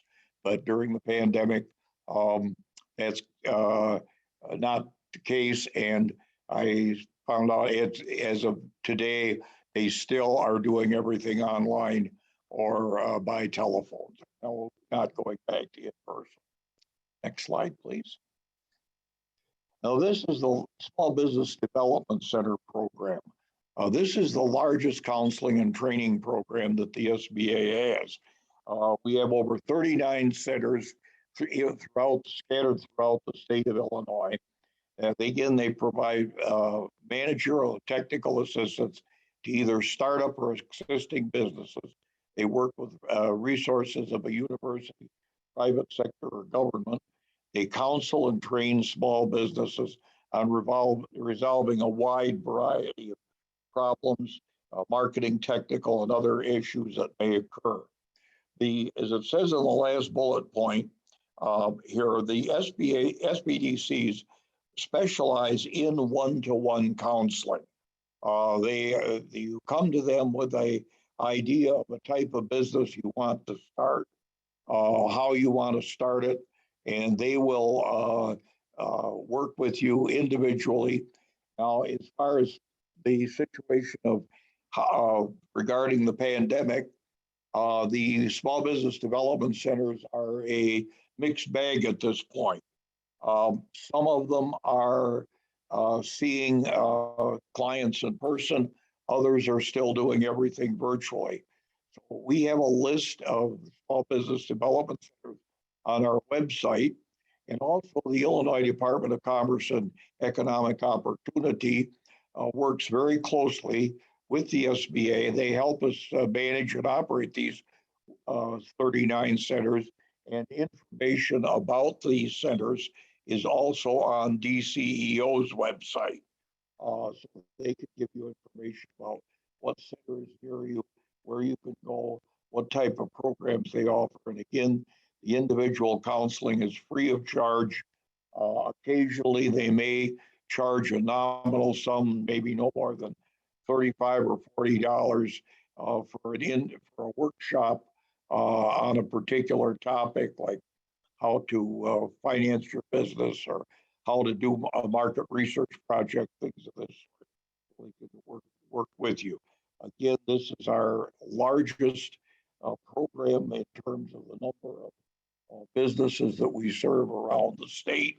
If any of you would be thinking of going into business, you would want to go to a small business development center.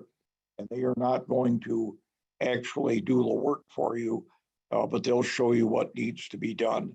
And they are, whether you're starting a business, whether you're thinking of buying a new business that's for sale, any of these types of problems, they can help you get started. A lot of businesses today that are small businesses are basically 1 or 2 person shops, and they can even help people in those situations.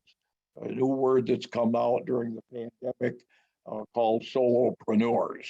And that's because of a lot of folks that are writing or wonder they'll be working full time, and then they'll hire part-time employees as needed, and they need help in preparing business plans and all the rest of this type of thing necessary to run a business. Again, the Small Business Development Center program is an excellent program to get started. Next slide, please. Veterans Business Development. I am the Veterans Business Development Officer for the state of Illinois. And what that means is that I will direct veterans to the various programs, listen to what your story is, and then tell you which particular program or set of programs is appropriate given your situation, and refer you to the appropriate type of program and location. And there again is my telephone number for the contact information. Next slide, please. And the other program that we have, it's the Veterans Business Outreach Center. Again, as it says here, they're available to Guard and Reserve members, active duty service members, immediate families, in addition to veterans. They do provide one-on-one counseling occasionally, individual mentorship, and assistance with business development resources. Now, the Business Development Center that serves the state of Illinois is located in Milwaukee. And what they will do is they will refer you largely to either SCORE or the Small Business Development Center locations here in Illinois. And if you call me for help, my number, I'll probably send you to a Small Business Development Center or a SCORE chapter to get the process started as far as developing your business plan and getting going in the business situation. Next slide, please. And there's the Women's Business Ownership Program. Again, they promote the ownership of through training programs that address training, technical assistance, access to capital, contracting, and international trade opportunities. This program, we have a Women's Business Center here in Illinois, and we do, as far as the representative is concerned, she will be leaving the agency in a couple of weeks to take a different job, take a job in Washington. So we're going to have to find a new representative for the women's program. But that doesn't mean that the program is shutting down. It's just we're looking for somebody else to work through this particular program. So these are the 4 counseling and training areas. The SCORE, the Small Business Development Center, the Veterans Business Outreach Center, and the Women's Business Ownership Center. And again, they will work with you things as how to prepare a business plan, give you a list of documents that you have to, for licensing and regulation purposes. If you're going to start a business, work with you on all of the aspects so you could get your business plan together. Or if you want to buy a going business, operate as counseling on how to get the proper documentation together so you can buy the business. Next slide, please. Capital access.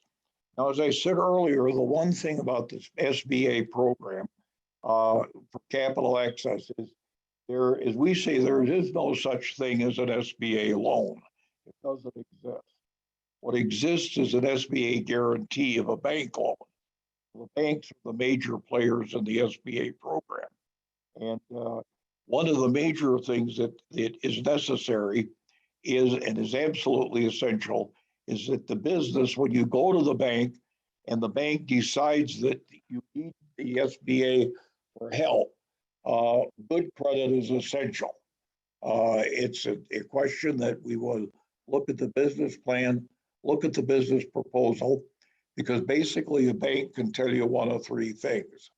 They can either say, forget about it, we aren't going to help you. They can say, this looks like a good deal, we'll finance it conventionally.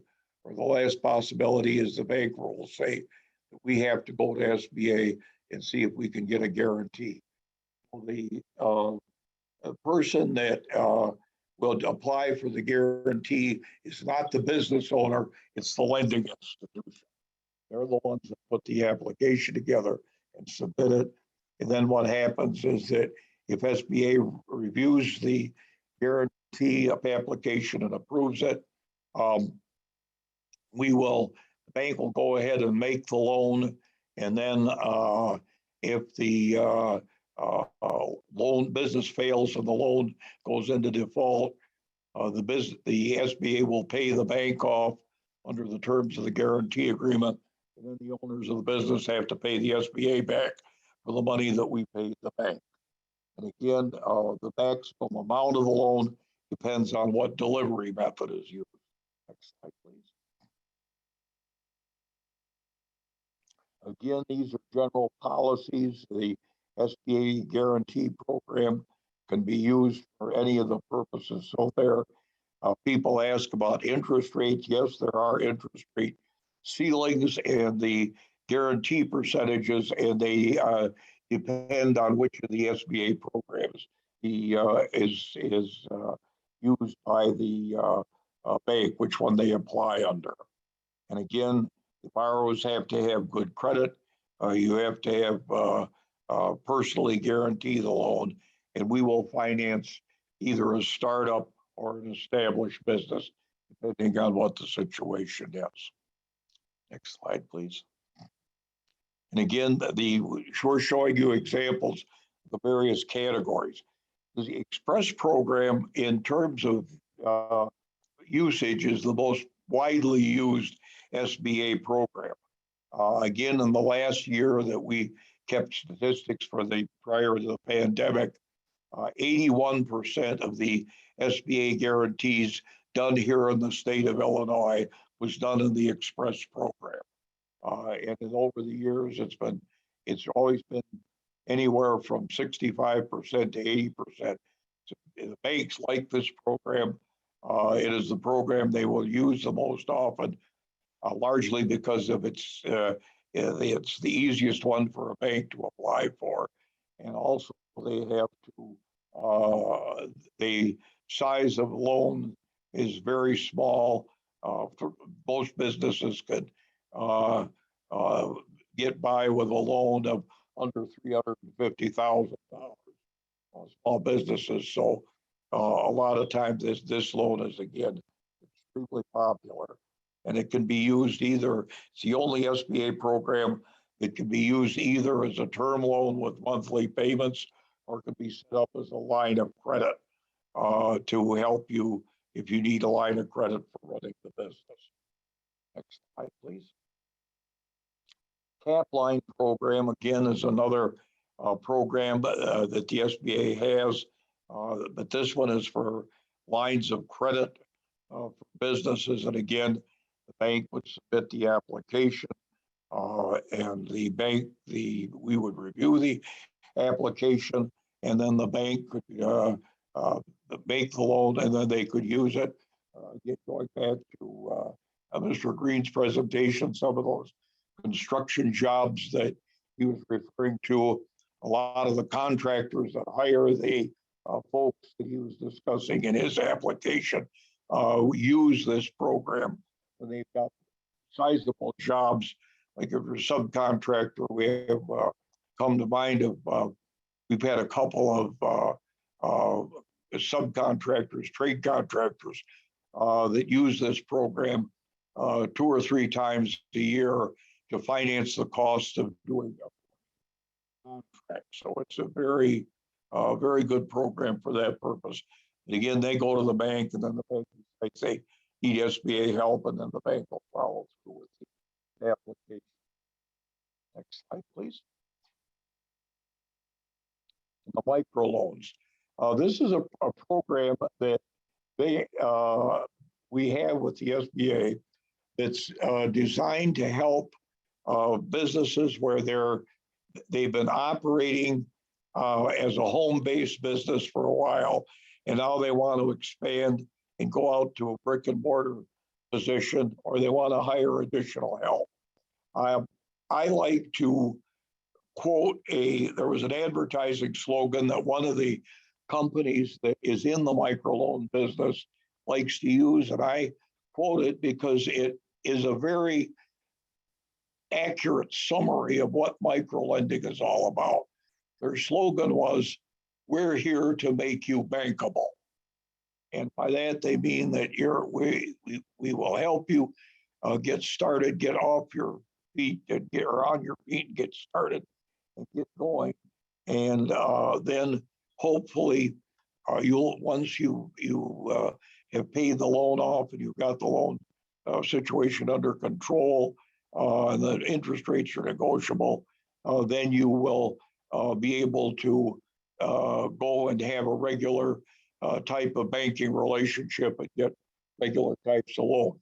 But they do require that if you're going to be using the microloan program, you do have to have technical assistance. Here in Illinois, that means that you have to become a client of a small business development center, and they're working with you to get your business started, and you're visiting them on a regular basis to review your plans and what you're doing. How are you? Some intermediaries provide the technical assistance, but it depends on what state you're in. And here in Illinois, the technical assistance comes through the Small Business Development Centers. Next slide, please. Now, this is the 504 program. This, again, is a loan that's basically a commercial real estate loan. It's a guaranteed loan. And it's, again, the process of getting the guarantee, and it's for mortgage fixation. This brings up one point about SBA's standards in terms of loan guarantees. The small business, because I bring this because it's a very, very common question. Small Business Administration will not finance real estate loans unless, and the unless is that the property being either constructed or purchased with the loan proceeds is a property that is going to be used in the day-to-day operation of a business. So, for example, if you're thinking of buying something like a apartment building or strip mall or getting into that, these programs won't help. But on the other hand, if you're thinking of buying something like, let's say, a Culver's restaurant franchise, and you have to build a building and buy the equipment, then the 504 program would be acceptable under those circumstances. And again, another thing is that with the SBA, another point they make here, and this is another across the board, we only deal with for-profit entities. We are not in the business, whether it's the counseling programs or the loan guarantee programs, we do not deal with not-for-profits. And the reason I bring that up is because there are a lot of activities, particularly in the areas of healthcare and in the area of education and training today, where regulatory considerations at the state level primarily and at the federal level allow you to set the organization up either as a for-profit business or as a not-for-profit association. And the minute that we hear that you're planning to use a non-for-profit association, you're automatically ineligible for any help. You have to be set up as a for-profit business. Next slide, please. And this is a payment of performance guarantee program that is available through the SBA for contractors that we work with their insurance. This is similar to the loan program in the sense that the SBA doesn't create the payment and performance bonds, but what we do is the insurance industry works with us and they can get the guarantee on the payment and performance bonds the SBA. Next slide, please. And we have programs to help export assistance. Again, this is for established businesses. This is not for big startups. This is once you're going, and we'll help you work in export area. Next slide, please. And government contracting. The federal government is the largest buyer of goods and services. The SBA, in cooperation with the Defense Department, has the Procurement Technical Assistance Program, which offers the training to small businesses so that they can compete against large businesses and win contracts at the federal level. We also have arrangements at the state level where we can help establish small businesses get into the government contract area. Next slide, please.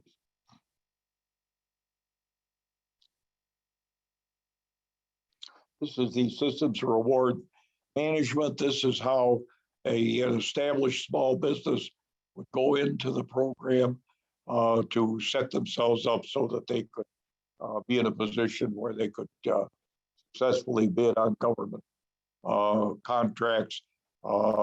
SAM is the first step for any business interested in the federal or state marketplace. And dynamic small business search is also another area where you can get involved in working with subcontractors and partners and so forth. Next slide, please. And again, we have the Commercial Certificate of Competency Program and the CMRs at the various work with small businesses that want to get involved in federal contracting and federal events at various installations. Like we have a CMR at Great Lakes to work with the Great Lakes Naval Station. We have a CMR at the Rock Island Arsenal. We have another CMR located down at Scott Air Base down across the river from St. Louis, here in Illinois. They work with the small businesses to help them get into the federal contracts. Next slide, please. We have the 8A program. This is a program. It's now for small businesses to meet certain eligibility. It's now for socially and economically disadvantaged.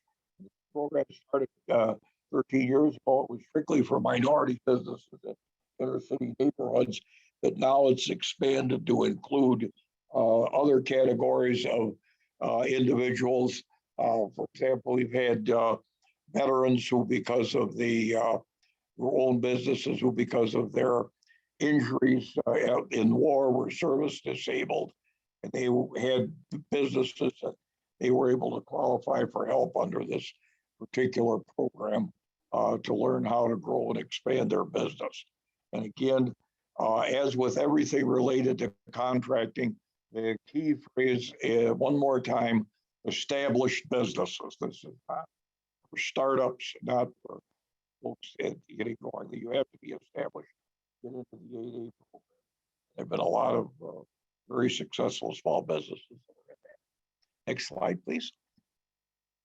And again, the only difference right now is that we are holding the orientation programs online, and they're being done every month, and you can contact the SBA office and find out when the next one will be there.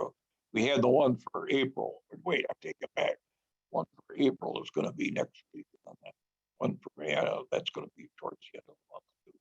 So any established business that wants to get into minority, or now it's actually should be retitled, but they haven't got socially disadvantaged program, so they have to getting into that area as well. Because they're going to expand that again to include not only questions of minorities in this program, but also people who are disabled, folks who are older, people who are veterans with service disabilities, that type of thing.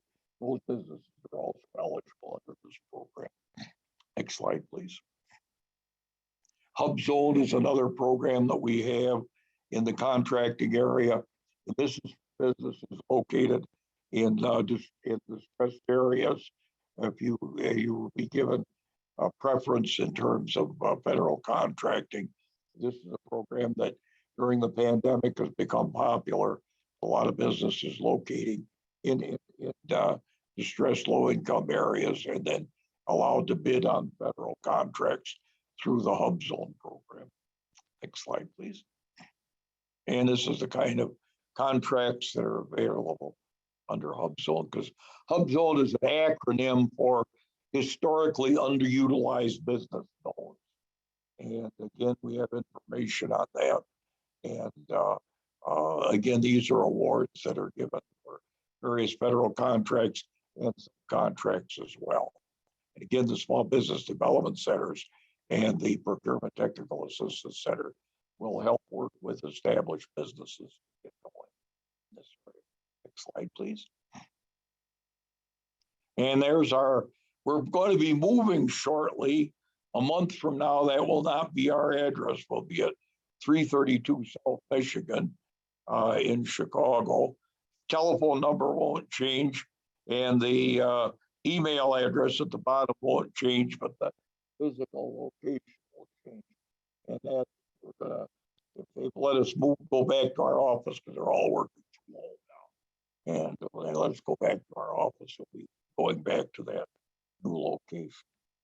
So okay, so next slide, please. Any questions? Anybody have any questions? Anything that I haven't covered?